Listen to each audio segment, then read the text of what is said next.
నా పేరు దొర్లపాటి సునీల్ అండి.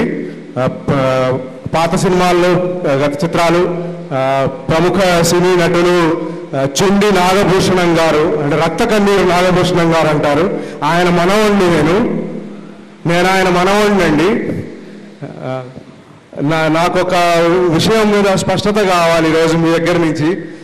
నేటి యువత చాలామంది పెద్ద పెద్ద చదువులు చదువుతున్నారు, గొప్ప సర్టిఫికేట్లు, పిహెచ్డీలు, ఆనర్లు సంపాదిస్తున్నారు. కానీ బయటికి వెళ్ళిన తర్వాత వాళ్ళు ఆ సర్టిఫికేట్, అది ఆ కాగితము, ఆ సర్టిఫికేట్ అది వాళ్ళ దగ్గర అలాగే ఉండిపోతుంది. దాని నుంచి వాళ్ళు అసలు ఏం నేర్చుకున్నారు, వాళ్ళకి ఏం వచ్చింది, వాళ్ళ ప్రతిభ ఏ స్థాయిలో ఉంది, వాళ్ళ ప్రతిభని వాళ్ళు సభ్య సమాజాన్ని అభివృద్ధి చేయడానికి వాళ్ళు ఏ విధంగా ఉపయోగపెట్టుకోవాలి, ఎలా వాళ్ళు ముందుకు రావాలి, ఆ కాగితంగా మిగిలిపోకుండా అలా ఉండాలి, దాని గురించి అర్థమైంది సార్. బాస్ మైకో మరి క్వశ్చన్ చాలా చిన్నగా ఉండాలండి. అదే విషయం ఏంటంటే ఈ జనరేషన్కి మరి తెలుసో తెలియదో సి నాగభూషణం గారని చాలా గొప్ప, అంటే రావు గోపాలరావు గారు తెలుసా మీకు? రావు గోపాలరావు గారి కన్నా ముందు తరం విలన్, కామెడీ విలన్. బట్ చాలా కాలంగా అంటే ఇండస్ట్రీ దాదాపు 50-60 ఇంకా ఎక్కువేమో 8 ఏళ్ళ నుంచి ఆయన ఆల్మోస్ట్ చేస్తూనే ఉన్నారు. అంటే నాగభూషణం గారు ఉంటే ఆ సినిమాకి మేము వెళ్ళేవాళ్ళం. అలాంటి ఒక మహానటుడు నాగభూషణం గారు, వాళ్ళ మనవడట ఆయన. ముందు ఆయన కోసం మనం చప్పట్లు కొడదాం. ఒకవేళ ఎవరైనా నాగభూషణం గారి పెర్ఫార్మెన్స్ ఎలా ఉంటుందో తెలియకపోతే యూట్యూబ్లో పాత సినిమాలు ఉన్నాయి. చాలా మంచి యాక్టరు, సెటైర్ అంటే వ్యంగ్యంగా బాగా చెప్పేవాడు. అది ఫస్ట్ పాయింట్, అది అయిపోయింది. నువ్వు చదువుతున్న చదువుకి చేస్తున్న వృత్తికి సంబంధం లేదు, ఉండట్లేదు అని ఆయన బాధ. నిజాన్ని నేను బీకామ్ చదివాను, నాకు నేను చేస్తున్న వృత్తికి కూడా సంబంధం లేదు. 99% అలాగే ఉంది ఈ ప్రపంచం. ఎవడు చేస్తున్న వృత్తికి, వాడి విజ్ఞానానికి, చదువుకి సంబంధం లేదు. ది రీజన్ టీచర్స్, గురువులు ఎవరైతే ఉన్నారో వాళ్ళు నీకు చదువు చెప్తున్నప్పుడు దాని మీద రుచి పుట్టించాలి. అంటే ఇప్పుడు మన అబ్దుల్ కలాం గారి బొమ్మ ఇక్కడ పెట్టుకున్నాం.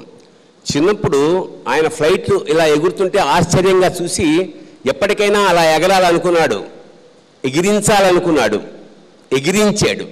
కారణం ఏమిటంటే ఒక ధ్యేయంతో జీవితం ప్రారంభమైంది, దానికి తగ్గ గురువులు లభించారు.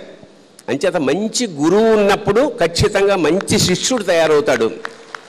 ఆ విద్య నేర్పే క్రమంలో గురువు ఎంత గొప్ప అంటే గుకారో అంధకారస్య రుకారో తన్నివారణం.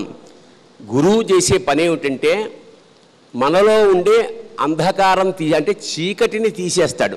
అంటే మనలో ఆల్రెడీ వెలుగుంది, మనం సహజంగా ప్రతిభావంతులం, కాకపోతే దాని మీద అజ్ఞానం అనే చీకటి ఉంటుంది, దాన్ని తీసేసేవాడే గురువు.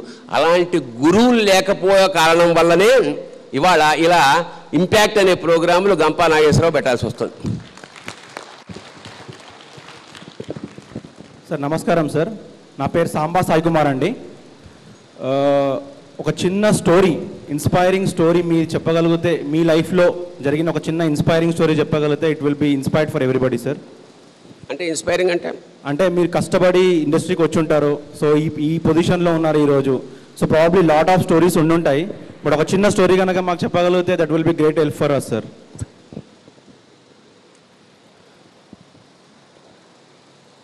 నిజానికి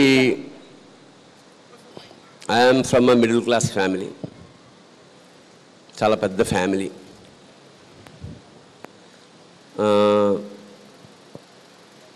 అన్నీ మనమే చేసుకోవాలి అనేది మా నాన్న. అమ్మ కూర్చోండి, నెక్స్ట్ క్వశ్చన్ అడుగుదురు కానీ కూర్చోండి. అంటే మనకు వనరులు తక్కువగా ఉన్నప్పుడు మిడిల్ క్లాస్ ఫ్యామిలీస్లో సంతానం ఎక్కువ, ఆర్థికమైన వనరులు తక్కువ. 750 రూపాయలు మా నాన్నగారి శాలరీ. పెద్ద ఫ్యామిలీ, 7 అన్నదమ్ములం. అలాంటప్పుడు ఫస్ట్ ఆయన నేర్పింది ఏమిటంటే మనం ఎలా బతుకుతున్నాం అనేది ప్రపంచానికి తెలియక్కర్లేదు. తృప్తిగా బతుకుదాం, అప్పులు చేయకుండా బతుకుదాం. మా నాన్న జీవితంలో ఒక్కసారి కూడా అప్పు చేయలేదు. అది భారతంలో యక్ష ప్రశ్నలు అని ఉంటాయి. పాండవులందరూ నీళ్లు తాగడానికి వెళ్ళినప్పుడు యక్షుడు ఒక్కొక్కళ్ళని లోపలికి సముద్రం మడుగులో తోసేస్తాడు, లాగేసుకుంటాడు. ఒక ధర్మరాజు మిగులుతున్నప్పుడు ధర్మరాజుని యక్ష ప్రశ్నలు అడుగుతాడు చాలా. ఆ ప్రశ్నల్లో ఒకటి ఏమిటంటే, మనశ్శాంతిగా ఉండేవాడు ఎవడు అంటే అప్పు లేనివాడు. మీరెంత కష్టపడి సంపాదించినా ఫస్ట్ అయ్యేటప్పటికి అప్పులాడు గుమ్మం ముందు ఉన్నాడు అనుకోండి, మనసు, ఎందుకంటే తీసుకుంటున్నప్పుడు ఉన్న మజా ఇచ్చేటప్పుడు ఉండదు. అవునా కదా? అప్పు చాలా కష్టంగా తీసుకుంటారు, కానీ ఇచ్చేటప్పుడు ఏదో మన మనదంతా మన సొమ్మంతా దోచి వాడికి పెడుతున్న ఫీలింగ్ కలుగుతుంది. అది ఫస్ట్ పాయింట్. సో ఆ పాయింట్ బేస్ చేసుకుని నా జీవితంలో నేను కూడా ఒక్కసారి అప్పు చేశాను. అది ఏమిటో తర్వాత చెప్తాను. నా జీవితంలో ఒకే ఒక్కసారి అప్పు చేశాను, అదే first and probably that may be the last. ఈ ఒక్క పాయింట్ కనుక మనం, ఎందుకంటే మనకు అప్పు ఎప్పుడు చేయాల్సి వస్తుంది? మనం అమ్మాయిలు కానీ అబ్బాయిలు అయినా పక్క వాళ్ళతో కంపారిజన్ అండ్ కాంపిటీషన్ అన్నప్పుడే ఈ అప్పు అనే ప్రాబ్లం. మనకి ఏదో ఉంది, అది తింటలేదు. వాళ్ళ చీర కొనుక్కున్నారు కాబట్టో, వాళ్ళు కారు కొనుక్కున్నారు కాబట్టో మనం కొనుక్కోవాలనే కాంపిటీషన్ తోటి పర్లేదు అని అప్పు మొదలెడతాం. ఇవాళ కేవలం అప్పులు ఇస్తూ కోట్లు దోచేస్తున్న సంస్థలు 100 ఉన్నాయి దేశంలో. అంచేత నేను ఇచ్చే ఒకే ఒక మెసేజ్, సాధ్యమైనంత వరకు ఎందుకంటే మన ఈ దేశంలో కొన్నాళ్ళు వెట్టి చాకిరీ అని ఉండేది.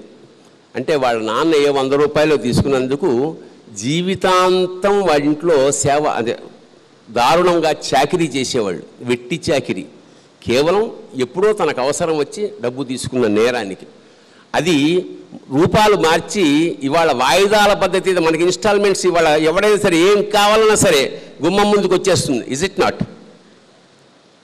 ఈఎంఐ అంటాడు, జీవితాంతం కడుతూనే ఉండాలి. ఒక్కసారి అందులో లాకై ఒక్క కథ, చిన్న విషయం చెప్తాను. మా బంధువుల ఒక ఆవిడ, వాళ్ళ అబ్బాయి అమెరికాలో బాగా చదువుకుంటాడు, బాగా సంపాదించాడు. దాదాపు 2 కోట్లు సంపాదించాడు అనుకుందాం మాట వరుసకి. ఈవిడికి ఒంట్లో బాగుండదు, హార్ట్ పేషెంట్. ఈవిడ వెళ్ళింది వాళ్ళ కొడుకుని చూడడానికి, అమెరికాకి వెళ్ళింది. వెళ్ళి 2 నెలలు ఉండి వస్తుండగా జబ్బు చేసి అక్కడే పోయింది. అమెరికాలో వైద్యం చాలా కాస్ట్లీ. ఆ డెడ్ బాడీని తీసుకువచ్చే క్రమంలో అతనికి ₹1 కోటి ఖర్చు అయిపోయాయి. ఇవాళ పరిస్థితి ఏమిటంటే, తల్లిని చివరి సంస్కారాలు, అంతిమ సంస్కారాలు జరపడానికి చేసిన అప్పుల కోసం ఇంకా 10 ఏళ్ళు అతను ఉద్యోగం చేయాల్సి వస్తుంది.